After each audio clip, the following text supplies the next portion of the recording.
Before we start, I'd like to thank the sponsor of this. It's me, I'm the sponsor.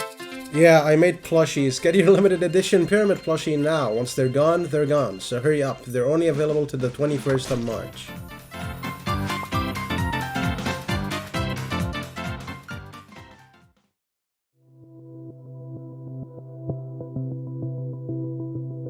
Geometry Dash levels have always had one simple goal when playing them, reaching the end. Its inputs have always been deterministic and linear, from the easiest levels in the game to the hardest ever made. The core idea still remains the same.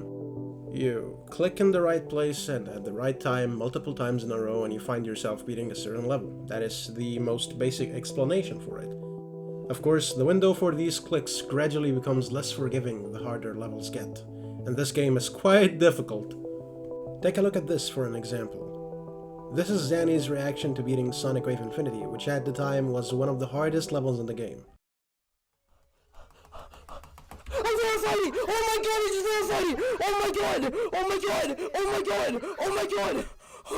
I just did it! I just did it! You fucking did it, dude! I just did it! Oh my god! Notice how he celebrates even before the level technically ends. That's because he knows that the level has no more inputs left, and that meant his journey playing it was finally over. Now, here's Zanny's reaction to beating Limbo, which is one of the current hardest levels in the game.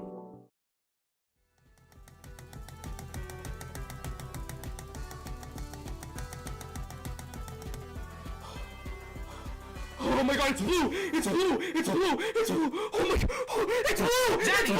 It's blue! It's blue, bro! It's blue, bro! It's blue, bro! Oh my god, it's fucking blue, bro! Oh my god, it's fucking blue, bro! It's fucking blue, bro! It's fucking blue! Shh, please. Yes! Oh my god! Oh my god! Oh my god! Knowing what I just told you, if someone has never seen Limbo before, they might be a bit confused. Why does he have a morbid fascination with the color blue? And why does he and everyone else in the call stay silent right before hitting the spikes? After all, there are no more inputs left in the level. They should be celebrating by now, right? Well, it's true that there were no more inputs left in the level, it just was not over yet.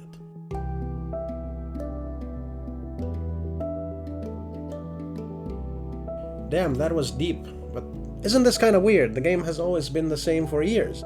You see, a level you want to beat, you just practice it well enough till you're capable of beating it, and you just do it. That's the way everybody does it.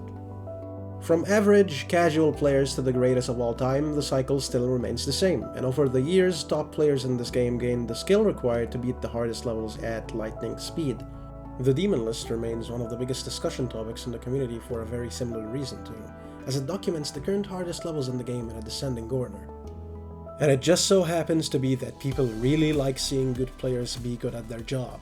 It's like watching a game of Ninja Warrior. You don't necessarily have to be playing the obstacles yourself to enjoy someone else doing it professionally. Bernardo got all 35 rungs in 29 seconds as he reaches the halfway point. So, translate this to a stream, a very good player, and a level that only a few dozen people are able to beat, and what you get is a beautiful cycle of entertainment that fuels this community till this very day. Recently, however, this cycle has fallen flat. Players just got too good at the game. They have mastered every trick in the book when it comes to gameplay creating and tackling hard timings. From straight flies to tight wave segments, everyone eventually learned to cope with any obstacle they face, and the levels they play have reached a point where they are treated as scores to accumulate points. And with the recent surge of affordable technology and the normalization of high frame rate hacks, the game has become all around easier for everyone, to the point where even the hardest achievements can sometimes be met with mild reception. Sometimes even downplayed. Because nobody cares about an easy Ninja Warrior game. And when I released Omega in 2019, that was when I really began to notice this trend. And during my alleged break at the time, I was busy thinking of an idea that would make the game entertaining again. So I tasked myself to think of an idea that would make top players afraid of levels again. Something that they're not used to seeing. A level that is so out of their comfort zone that it would make them feel as if they were playing the game for the first time again.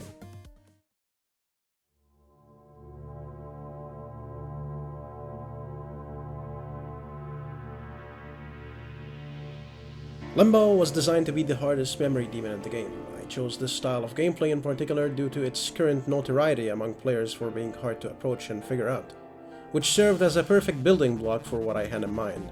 I managed to work with many amazing gameplay creators on this level, most of which were also infamous for their obscure gameplay design abilities, and over the course of the next few months the base layout was done. And I remember the first time I showed it publicly, people were saying that they have never seen anything like it before. Even though some of these gimmicks were not completely original, as some of them were done before on easier levels, nobody has seen it done on this scale before. And my thoughts on it? That was fucking amazing, dude! So, Limbo as a concept for being the hardest memory level is not that original. After all, the current hardest level in that field of gameplay was owned by Killbot at the time. A level that's mainly ruled by visual interference and invisible gameplay segments. It tried its best to be both difficult and intimidating, and given the success and legacy the level currently has, it has definitely reached its goal. But in my mind, I wanted Limbo to not just be intimidating, but I wanted it to present its intimidation in a way where it wasn't actually trying to look evil, with all of the flashy reds and invisible gameplay. So memory gimmicks came into mind. And yeah, I know, Limbo is not devoid of any invisible timings or even flashing lights, but it was definitely a scale down from Killbot's intensity. The way the level presented itself made it almost impossible to tell how hard it was actually going to be, with rumors stating that it was barely even top 50 and some shoot it for number 1. Nobody knew for sure what the level had up its sleeve. Months passed and decoration started on the level, and as it progressed it started to catch the attention of different players around the community. And it was met with confusion, excitement, and also frustration, as for the first time in a while, players did not know how to tackle this level just by simply looking at it. And right there, this was Limbo's first step into becoming quite different than any other demon in the game. However, if players really tried their best to learn this level, they will do it. They will eventually gain the muscle memory required to do it with ease, maybe even going a step further to learn click patterns, which is something many players do now to pass multiple difficult levels. So even though this level was very difficult than others in difficulty, what the fuck am I even saying? So yeah, what I mean is this level is hard, but people would still beat it anyway, even though it's extremely confusing. But even though most of the victors of the level now refuse to bot this level in its early stages because of how complicated it was, I figured one last thing needed to be done to put the nail in the coffin.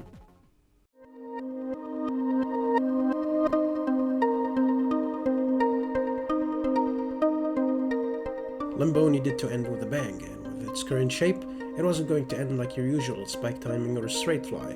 It needed to be terrifying, so I reached out to Kron44, who came up with the idea of a key maze, which ended up being one of the most recognizable parts in the game. The idea is simple to understand. At the end of the level, a set of 8 keys appear. One of these keys pulses green, indicating that's the one you're supposed to follow. And when the part starts, you are greeted with a very easy wave section.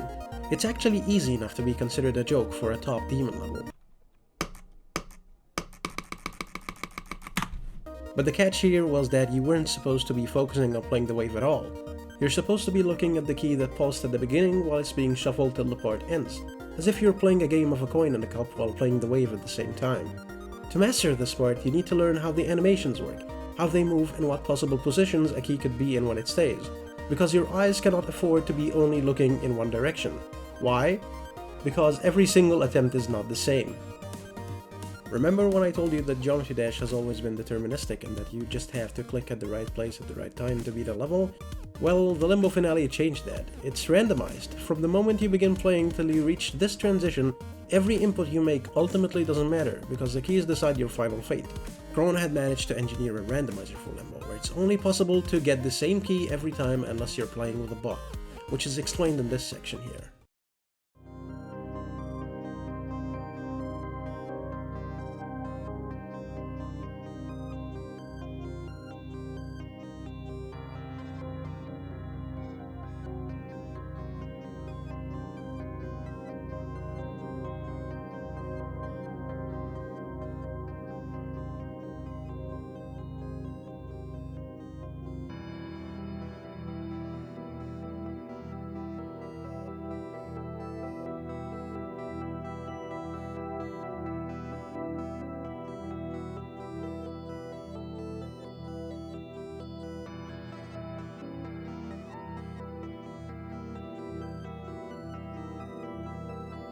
Damn, I feel like a fucking school teacher right now. Are you enjoying this? Are you asleep yet?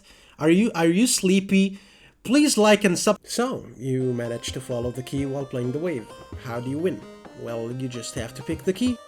In the original finale, you had to wiggle your way through the spaces and collect the key color that you think is right, but in the final version, the Demonless team told me that they couldn't ban the ability to cheat in the certain level by simply pausing, since it was an in-game feature and yeah, whatever. And so an anti-cheat was made. The way it works is that a wave forces you on a D-block, so that when you end up pausing and unpausing, it immediately kills you because of input delay, which I think is very cool and evil. But yeah, some people just had to fucking ruin it, so I had to make another anti-cheat for the anti-cheat. So now you have to watch the last couple of animations shuffle in order to pick a key. Each key pulses accordingly in the same order when you let go.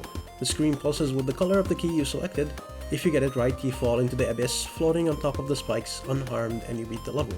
If you get it wrong, you're basically fucked. So just like that, Limbo was finished. After being in the works for over a year and a half, and thanks to all of the wonderful creators that helped make it happen, all that was left was the verification. And You fucking fat. Nope, not getting mad. I changed my mind.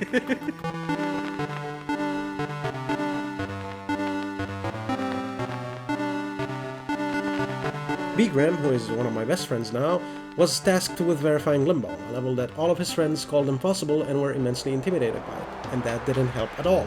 With the addition of the key maze, it went from just being very confusing to downright becoming the boogeyman of all levels, but that didn't stop him from giving up. Months had passed and his motivation weakened. I even offered nerfing the level as a last resort, but he didn't listen. And after almost a year of being in the works, Limbo was out, and we all revealed the news in a comically dramatic manner. It's been 3 months now since Limbo was out, and I have to say it did achieve its goal, with the verification clocking in at over 1 million views and Limbo now being on the 7th page of the most liked Extreme Demons as of recording this. I guess it's safe to say Limbo was a massive success. But it's still not over yet. Others have found ways to cheese the finale after all of the anti-cheats. While I do secretly want to kill them in a very horrible way because of their smug attitude, this was intentional. See, Limbo's ending is not cheat-free. The whole idea behind it is there being a risk. There is always a risk of your eyes being distracted of the keys, or the risk of having a friend sit beside you, mistakenly watch the keys, and now the risk of messing up the pause window right before the end. It was never meant to be cheat-free. After all, you still have to check some animations, even after you pause before the anti-cheat. Every way to approach the finale will be different, and they are all valid, and I'm excited to see how the community will approach it. That's the way Limbo was supposed to be in the first place. It was supposed to be different. Limbo currently has 10 victors, 3 of which are actually B-Gram's friends, and as of today, 5 of the 8 keys have been chosen. Only 3 remain till it's fully defeated, and until that happens, who knows what lies ahead.